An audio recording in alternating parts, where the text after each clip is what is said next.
Hello दोस्तों, आज इतिहास के 2 नंबरिया क्वेश्चन के ऊपर बात करने जा रहे हैं। सहायक संधि से आप क्या समझते हैं?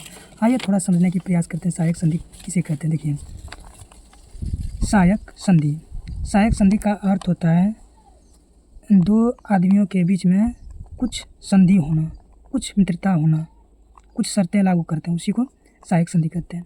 सहायक संधि सबसे पहले भारत में फ्रांसीसी गवर्नर डुप्ले ने शुरू किया था।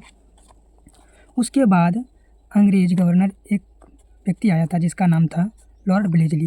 लॉर्ड ब्लेजली का शासनकाल था 1798 से लेकर के 1805 तक।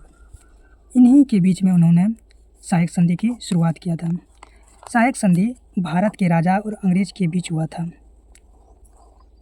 इसमें कुछ शर्तें अंग्रेज रखते थे, जैसे कि सहायक संधि में शर्त था कि यदि कोई भारतीय राजा मेरा संधि स्वीकार करेगा तो उसको हम बदले में सुरक्षा प्रदान करेंगे।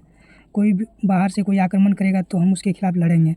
कोई आपके पड़ोसी राज्य भी आपके ऊपर हमला करेंगे तो उसके खिलाफ हम लड़ेंगे। लेकिन कि बदले में भारतीय राजा को यह स्वीकार करना पड़ता था कि उसके क्षेत्र में यानी उसके दरबार में अंग्रेजी सैनिक रहेगा, अंग्रेजी सैनिक का टुकड़ी रहेगा और उसका यानी उसका वेतन जो भत्ता है, जितना खर्चा है, आपको उठाना पड़ेगा, भारतीय राजा को उठाना पड़ेगा। यही संधि में स्वीकार किया गया था। देखिए, आइए समझने की प्रयास करते हैं। देखिए, लॉर्ड ब्लेजली ने 1798 से लेकर के 1805 ईस्वी इसका शासनकाल रहा।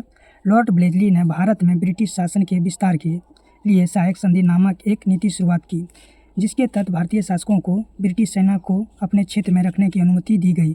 बदले में अंग्रेज ने बाहरी और आंतरिक खतरों से सुरक्षा प्रदान करने का वादा किया था। इस नीति के तहत भारतीय राजा को अपने क्षेत्र में मिला लिया गया।